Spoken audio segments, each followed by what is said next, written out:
Tudo bom, pessoal? Essa semana tá uma loucura para gravar vídeo aqui para vocês. Tô em déficit de vídeos porque tô trabalhando pra caramba aqui, mas eu acho que a partir de hoje a gente consegue gravar. Vamos falar sobre um assunto aqui que tem sido pauta para vários temas aqui, todo mundo está falando sobre essa questão, que é o impacto desse caos imigratório que existe nos Estados Unidos hoje, que se instalou hoje nos Estados Unidos, o impacto disso em análises de processos, principalmente processos de imigrantes legais, como muitos EB1, EB2, EB5 ou E2, processamentos consulares e tudo mais, se isso vai impactar. Mas primeiro eu quero agradecer aqui para vocês não, eu quero agradecer a ele. Eu sempre falei, eu cresci vendo a Rota na rua, né? Sou um grande fã da Rota e já falei isso várias vezes aqui, sou um grande fã do Derrit, que é hoje nosso secretário de Segurança Pública em São Paulo, e ganhei de um amigo meu e essa caneca oficial top demais da Rotan. Muito obrigado, Matheus, Rebeca, adorei estar aqui, vai ficar em cima da minha mesa aqui do escritório para eu tomar. Todo dia de manhã eu tomo um açaí gelado, né, para dar um up. Então eu vou passar a tomar o meu açaí na caneca oficial da Rotan. Muito legal, você não tem ideia do quanto eu gostei e do quanto eu me sinto feliz e lisonjeado por ter essa lembrança aqui de um batalhão que eu vi muitas vezes acontecer, da Polícia Militar, da Rota em São Paulo, né, no caso aqui Minas Gerais, Rotan. Muito obrigado mesmo. Vamos lá, vamos falar agora então sobre o assunto que muita gente tem perguntado e eu acho que é importante a gente tocar nesse ponto. Bom, primeiro, essa questão da imigração ilegal entrando aqui pela fronteira sul dos Estados Unidos, ela realmente perdeu a mão, ela perdeu o controle, né? Há alguns teóricos aí de conspiração dizendo que tudo isso faz parte de um plano para atingir a economia americana.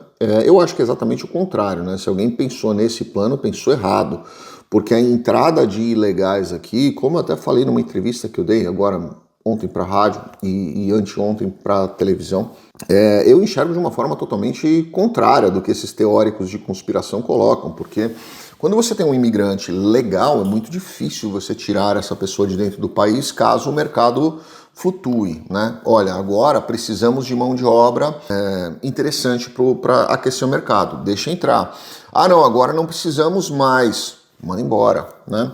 Você teve aí, a gente vê aí a movimentação do Banco Central mantendo os juros mais altos, né? O que significa que hoje nós estamos num período de... não estamos em inflação mais, tá? Ela já foi meio que ajustada, mas nós ainda temos o risco de ter inflação. Então como é que você reduz isso? Aumentando mais os juros? Não, aí você enfoca a economia. Deixa entrar ilegal, deixa esses caras baixarem o valor do salário da classe média para baixo, deixa eles baixarem porque vai ter concorrência. Na hora que baixar, a gente bota todo mundo num avião e deporta todo mundo isso. Parece meio desumano isso, né? Mas é o que acontece. Economicamente, eu enxergo que a entrada desenfreada desses imigrantes ilegais mais favorece os Estados Unidos no momento em que ele está do que ela desfavorece. Se alguém tentou criar uma teoria de conspiração fazendo esse tipo de situação, tiro saiu pela culatra, tá? Porque eu acho que vai favorecer mais do que desfavorecer. E essas são pessoas que são muito fáceis de você deportar. Contrata aí 10 mil agentes para o ICE, bota esse pessoal na rua fazendo uma limpeza geral. Ah, você tem documento? Não tem? Tchau, vai embora.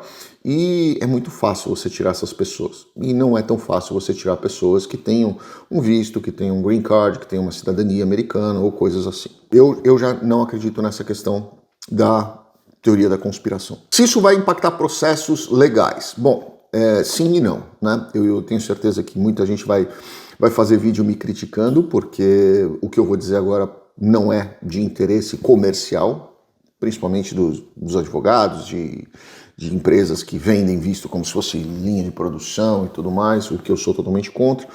Mas a realidade é o seguinte: a pessoa entra aqui hoje nos Estados Unidos ilegalmente, né? Primeiro, é um erro vocês imaginarem que as pessoas, os agentes federais que estão ali na fronteira, eles estão ali para barrar a entrada. Eles não estão ali para barrar a entrada.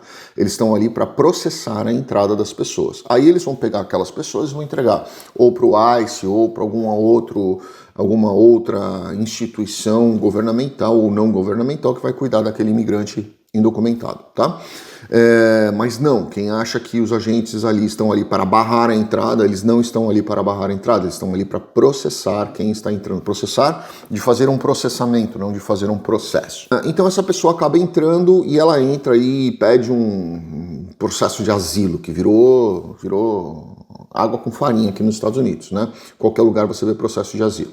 E aí você vê a imigração, que já vinha num excesso de trabalho anterior, que já vinha numa redução de pessoas desde 2020, começou a repor esse pessoal, começou a treinar esse pessoal e agora vem essa avalanche de processos de asilo.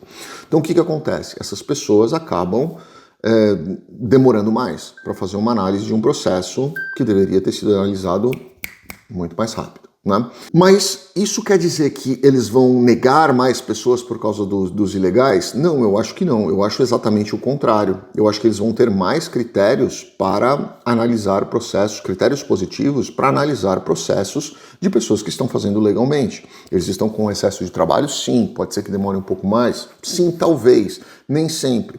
Mas eu não acho que isso vai ser um fator impeditivo para que eles mantenham os números normais de cotas de green card e concessão de green card, cidadania e tudo mais, que já são comuns, né? Então nós não vimos uma redução disso, pelo contrário, nós vimos o aumento de algumas outras cotas de vistos, mas eu não vi uma redução nesse tipo de situação de green cards ou análise de processos ou negativas de processos ou qualquer coisa nesse sentido. Não percebi e não acho que deva acontecer por essa razão que eu contei antes para vocês. É interessante ter essas pessoas principalmente para manipular a economia informalmente e depois desova essas pessoas, porque infelizmente é até desumano falar um negócio desse, mas pensando aí numa questão política de interesse frio, essas pessoas são descartáveis, né? Porque elas são ilegais. Então, na hora que o governo não quiser mais, não tiver mais interesse nela, vaza daqui, aquece a economia de novo, de outra forma, e assim vai. Infelizmente,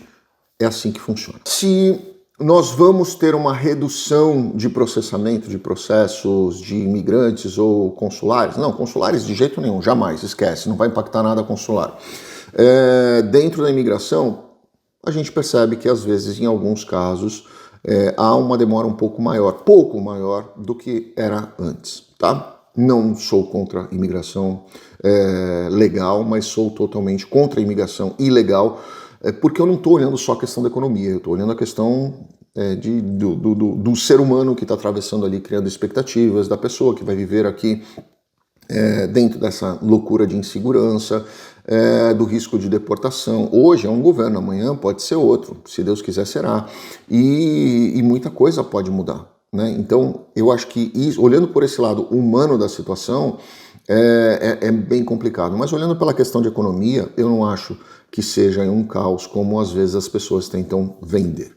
Certo? Eu acho que pelo contrário, eu acho que ela vai favorecer mais a economia do que dificultar, por N questões, inclusive por dar uma controlada aí na questão da inflação, que era um fantasma até 5, 6 meses atrás.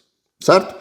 Deixa aqui embaixo o que você acha sobre essa questão. Eu vou colocar um vídeo agora aqui para vocês sobre o governador do Texas, que eu tenho uma admiração gigantesca por esse homem. Ele é muito querido aqui, ele é muito respeitado aqui. E ele tem feito muitas coisas boas pelo Texas. Eu particularmente acho que ele deveria ser candidato a presidente, mas não acho que é o que ele quer. Mas, enfim, eu acho que ele deveria ser.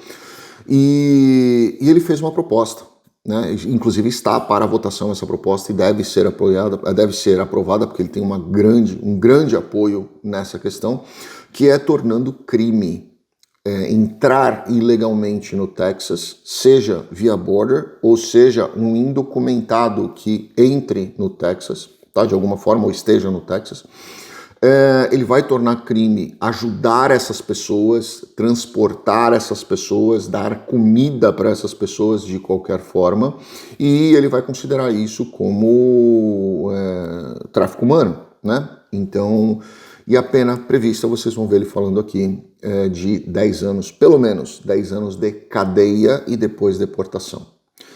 Eu acho que esse vai ser o primeiro ponto, o primeiro start para uma grande moção, talvez, eu não vou dizer no país inteiro, mas eu diria pelo menos nos 25 estados que têm apoiado o Texas nesse sentido. Eu acho que tem uma grande chance da gente tornar essa legislação, depois de aprovada no Texas, eu acho que muitos outros estados vão acabar copiando e tocando nesse mesmo sentido, tá bom? Deixa aqui o que você acha sobre isso. Um grande abraço a todos, fiquem com Deus. Obrigado. In this effort. Other states who witnessed what Texas was doing to repel people from entering illegally decided they want to be a part of this process also. We already have commitments from the states of Florida and Idaho to provide either National Guard or law enforcement officers to assist in this effort. Other states also are reaching out to connect with us to find ways in which they can also provide assistance. In addition to all of that, I'm working on new laws as we come to a close of this legislative session that will provide us even more tools. One is we are seeking to make it a felony for anybody to cross into the state of Texas illegally. So in addition to what we currently have in place, we would also be able to begin arresting people for crossing into our state illegally and put them behind bars for a very long time. We also want to make it a felony for anybody operating a stash house. When people come across the border between ports of entry, typically one of the first places they go to is to a stash house. And we want to be more effective in shutting those down. And then the last new law is something that I find the most reprehensible thing that I've seen as governor. And that is our fellow Texans are actually providing aid and assistance to the drug cartels across the border by picking up people who came across the border illegally and assisting in smuggling them illegally in the state of Texas. And we need to shut that down. And so we are seeking a law to create a mandatory minimum sentence of 10 years behind bars for anyone caught smuggling people illegally in the state of Texas.